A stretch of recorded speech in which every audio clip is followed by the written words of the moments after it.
BTV देख रहे सभी दर्शकों का स्वागत। मैं हूं लवदे बडियाल। बुलेटिन की शुरुआत करते हैं हेडलाइंस के साथ।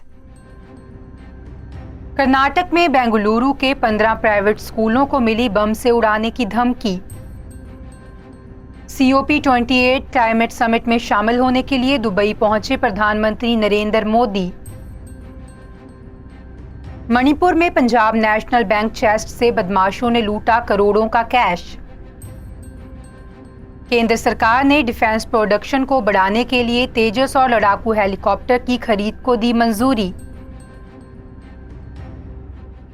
अब खबरें विस्तार के साथ। कर्नाटक में बेंगलुरु के 15 प्राइवेट स्कूलों को बम से उड़ाने की धमकी मिली है। ये धमकी शुक्रवार 1 दिसंबर को ईमेल के जरिए दी गई। सभी स्कूलों को एक साथ ईमेल आया जिसमें दावा किया गया है कि स्कूलों के अंदर बम रखे गए हैं। इसके बाद स्कूल प्रशासन ने पुलिस को तुरंत इसकी सूचना दी। पुलिस ने स्कूलों से स्टूडेंट्स को बाहर निकालकर तलाशी शुरू कर दी है। बता दें कि मौके पर बम डिफ्यूज स्क्वाड, डॉग स्क्वाड और एंटी सैबोटाज टीम भी बुलाई गई है। हालांकि अब तक कुछ भी नहीं मिला है। बम की सूचना पर पेरेंट्स अपने अपने बच्चों को लेने के लिए स्कूल पहुंच चुके थे। इसके अफरा तफरी मच गई। हालांकि अभी तक कुछ संदिग्ध नहीं मिला है। बेंगलुरु पुलिस ने बताया कि सभी स्कूल शहर के अलग अलग हिस्सों में हैं, इसलिए पूरे शहर में अलर्ट जारी किया गया है। प्रधानमंत्री Narendra Modi COP28 climate summit में शामिल होने के लिए 30 नवंबर की रात दुबई पहुंचे। होटल के बाहर इंडियन डायस्पोरा ने पीएम मोदी का स्वागत किया। इस दौरान एक डांस ग्रुप ने परफॉर्मेंस दी। पीएम ने कुछ देर खड़े होकर डांस देखा और कलाकारों की तारीफ की। इसके अलावा मोदी ने युवाओं और महिलाओं से भी बातचीत की। बता दें कि पीएम आज दुबई में वर्ल्ड क्लाइमेट एक्शन समिट को संबोधित करेंगे। इसके अलावा 3 अन्य कार्यक्रमों में भी हिस्सा लेंगे। विदेश मंत्रालय की सेक्रेटरी विनय मोहन क्वाट्रा ने बताया है कि पीएम मोदी UAE के साथ ग्रीन क्रेडिट प्रोग्राम से जुड़े कार्यक्रम की अध्यक्षता करेंगे। इसके बाद स्वीडन के साथ energy transaction group lead IT 2.0 का लॉन्च करेंगे। Modi transforming climate finance event में भी शामिल होंगे। बता दें कि पीएम मोदी वर्ल्ड लीडर्स के साथ मुलाकात करेंगे और कुछ नेताओं के साथ द्विपक्षीय बैठक भी करेंगे। मणिपुर में पंजाब नेशनल बैंक चेस्ट से बदमाशों ने 18 करोड़ 80 लाख रुपए कैश लूट लिए। यहां से बैंक और ATM में पैसे भेजे जाते थे, जिसकी वजह से काफी कैश रखा गया था। नकाबपोश लुटेरों ने पहले स्टाफ को बाथरूम में बंद किया। इसके बाद कैशियर से तिजोरी का ताला खुलवाकर पैसे लेकर फरार हो गए। बता दी कि ये घटना गुरुवार को उखरूल जिले में हुई। उखरूल शहर इम्फाल से लगभग 80 किलोमीटर दूरी पर स्थित है। पुलिस ने शुक्रवार को इसकी जानकारी दी और बताया कि 30 नवंबर को दोपहर अत्याधुनिक हथियारों से लैस कुछ लुटेरे बैंक पहुंचे। उन्होंने बैंक के गार्ड्स को अपने कब्जे में लिया और स्टाफ को बंदूक दिखाकर धमकाया। बदमाशों में से कुछ ने कैमोफ्लेज ड्रेस पहनी हुई थी। उन्होंने बैंक के कैशियर को बंदूक की नोक पर तिजोरी खोलने के लिए कहा और पैसे लूटकर फरार हो गए। फिलहाल उखरूल पुलिस स्टेशन में मामला दर्ज कर लिया गया है। अपराधियों की पहचान के लिए CCTV फुटेज की जांच शुरू कर दी गई है। केंद्र सरकार ने सेना की ताकत बढ़ाने और डिफेंस प्रोडक्शन को बढ़ावा देने के लिए 97 तेजस और 156 प्रचंड लड़ाकू हेलीकॉप्टर की खरीद को मंजूरी दे दी है। ये दोनों स्वदेशी कॉम्बैट प्लान हेलीकॉप्टर हैं।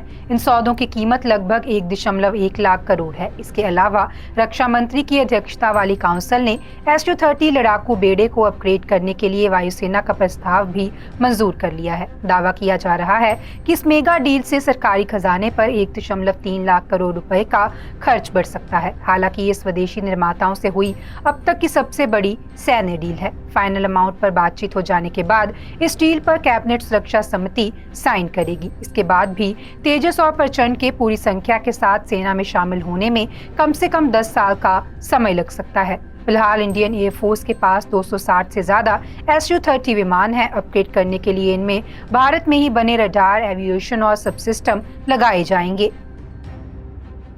उत्तरकाशी की सिलक्यारा टनल में फंसे यूपी के मजदूर शुक्रवार को लखनऊ पहुंचे। यहां मुख्यमंत्री आवास पर सीएम योगी से सभी ने 20 मिनट तक मुलाकात की। इस दौरान मजदूरों ने सीएम को 17 दिन की टनल के अंदर से बाहर आने तक की कहानी सुनाई। सीएम ने शॉल ओढ़कर सभी का स्वागत किया। इसके साथ ही सीएम ने मजदूरों को घर के लिए जमीन देने का वादा भी किया। सीएम योगी ने डॉक्टरों से श्रमिकों को चिकित्सा निगरानी में रखने को कहा, फिर घर के लिए सभी को रवाना कर दिया। आपको बता दें कि 12 नवंबर 2023 को उत्तरकाशी में बन रही सिलक्यारा डंडालगांव सुरंग का एक हिस्सा धंस गया था। इसमें यूपी के भी 8 मजदूर फंसे हुए थे। इनमें श्रावस्ती के अंकित, राम मिलन, सत्यदेव, संतोष, जयप्रकाश, राम सुंदर, लखीमपुर के मंजीत और मिर्जापुर के अखिलेश शामिल थे।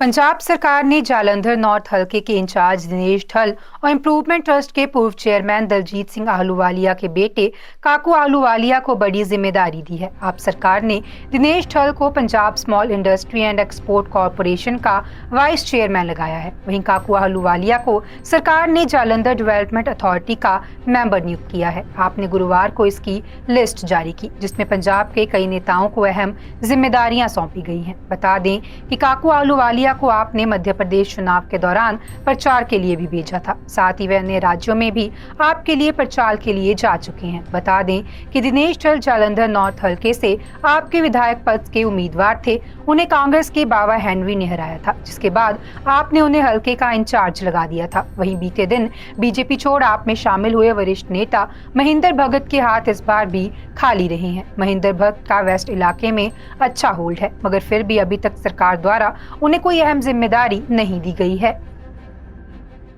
यूनिफॉर्म सिविल कोड को लेकर दिल्ली हाई कोर्ट में 1 दिसंबर को सुनवाई होगी। अदालत ने 21 नवंबर को उन याचिकाओं को सुनवाई के लिए लिस्टेड किया था जिनमें यूसीसी लागू करने की मांग की गई थी। दिल्ली हाई कोर्ट ने कहा कि अगर सुप्रीम कोर्ट ने इस मामले पर पहले ही फैसला कर लिया है तो हम कुछ नहीं कर सकते। एक्टिंग चीफ जस्टिस मनमोहन की बेंच ने कहा था कि मार्च में सुप्रीम कोर्ट सुनवाई से इनकार कर चुकी है। सुप्रीम कोर्ट में याचिका वकील अश्वनी कुमार उपाध्याय ने जेंडर न्यूट्रल और रिलीजन न्यूट्रल कानूनों के लिए दायर की थी। हाई कोर्ट में याचिका दायर करने वालों में भी उपाध्याय शामिल हैं। बता दें कि सुप्रीम कोर्ट ने याचिकाओं पर आगे सुनवाई स्थगित करते हुए कहा था कि कार्रवाई के दौरान याचिकाकर्ताओं की तरफ से कोई भी मौजूद नहीं था। साथ ही उपाध्याय ने सुप्रीम कोर्ट में अपनी याचिका में जिन दस्तावेजों का जिक्र किया था वे उन्हें भी कोर्ट के सामने पेश नहीं कर पाए थे। गौरतलब है कि अप्रैल में हाई कोर्ट के तत्कालीन चीफ जस्टिस सतीश चंद्र शर्मा की बेंच ने कहा था कि उपाध्याय की याचिका विचार करने लायक नहीं है। उन्होंने उपाध्याय से उन डॉक्यूमेंट्स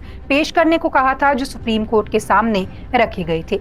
इस पर हाई कोर्ट को बताया गया था कि सुप्रीम कोर्ट ने कहा था कि मामला विधायी क्षेत्र में आता है और 2015 में उपाध्याय ने यूसीसी के संबंध में एक याचिका वापस भी ले ली थी। बता दें कि हाई कोर्ट में उपाध्याय की याचिका के अलावा 4 और याचिकाएं हैं जिनमें दलील दी गई है कि भारत को तुरंत समान नागरिक संहिता की जरूरत है। जम्मू कश्मीर और हिमाचल प्रदेश में भारी बर्फबारी हो रही है। हिमाचल के लाहौल स्पीति में बर्फबारी के बाद 36 सड़कें और बिजली के 45 ट्रांसफार्मर ठप हो गए हैं। नेशनल हाईवे नंबर 3 पर सोलंग नाला से अटल टनल तक और नेशनल हाईवे नंबर 305 जलौड़ी जोत सड़क को यातायात के लिए बंद कर दिया गया है। वहीं जम्मू कश्मीर बर्फबारी के बाद कुपवाड़ा से तंगधार केरल मार्ग बंद हो गया है। राजौरी और पुंछ से कश्मीर को जोड़ने वाली मुगल रोड भी बंद है। इधर तमिलनाडु में 28 नवंबर से लगातार बारिश हो रही है। चेन्नई के कई शहरों में सड़कों पर पानी भर गया है। भारतीय मौसम विभाग के अनुसार 1 से 4 दिसंबर के बीच तमिलनाडु के तटीय इलाकों में भारी बारिश हो सकती है। प्राइवेट वेदर एजेंसी स्काईमैट ने 1 दिसंबर को तमिलनाडु, केरल, कर्नाटक, महाराष्ट्र और मध्य प्रदेश में हल्की से मध्यम बारिश की आशंका जताई है। वहीं जम्मू कश्मीर, हिमाचल प्रदेश और उत्तराखंड में बारिश और बर्फबारी होने की संभावना है। हरियाणा के सिरसा में खैरेका गांव के पास नेशनल हाईवे पर तेज रफ्तार ट्रक ने ट्रैक्टर ट्राली को पीछे से टक्कर मार दी। इससे ट्रैक्टर ट्राली पर सवार एक युवक की मौत हो गई, जबकि पिता पुत्र घायल हो गए हैं। शुक्रवार सुबह पुलिस ने मृतक के परिजनों का बयान दर्ज करके अज्ञात ट्रक चालक के खिलाफ एफआईआर दर्ज कर ली है। जानकारी के अनुसार गाँव मांगियाना निवासी सुखदेव सिंह अपने पुत्र जसकरण सिंह व भतीजे चरणजीत सिंह के साथ ट्रैक्टर ट्राली पर धान लाद कर बेचने के लिए सिरसा आ रहे थे। गुरुवार रात गांव खैरका के पास नेशनल हाईवे पर तेज रफ्तार ट्रक ने ट्रॉली को पीछे से टक्कर मार दी। इससे ट्रॉली पलट गई और सुखदेव सिंह, जसकरण सिंह और चरणजीत सिंह नीचे गिर गए। चरणजीत सिंह ट्रॉली के नीचे दब गया था, जिससे उसे गंभीर चोट आई। राहगीरों ने तीनों को इलाज के लिए सिविल अस्पताल पहुंचाया। यहां पर डॉक्टर्स ने चरणजीत सिंह को मृत घोषित कर दिया। घटना की सूचना मिलने पर सदर थाना पुलिस मौके पर पहुंची। शुक्रवार को चरणजीत के शव का पोस्टमार्टम करके उसके परिजनों को सौंप दिया गया है।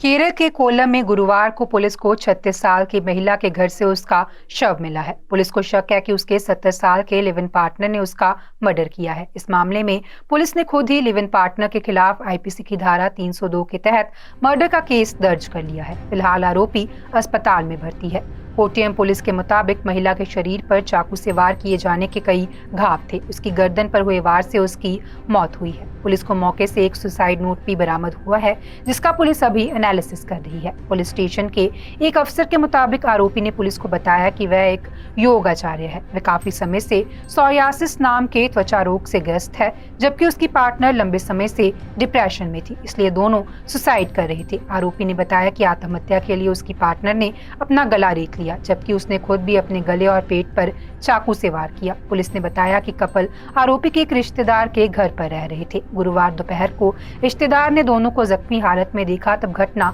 सामने आई। जैसे ही रिश्तेदार ने मदद के लिए चिल्लाना शुरू किया तो आरोपी ने उठकर दरवाजा बंद कर लिया। इसके बाद रिश्तेदार ने पुलिस को सूचना दी। पुलिस ने आकर गेट तोड़ा, लेकिन तब तक महिला की मौत हो चुकी थी।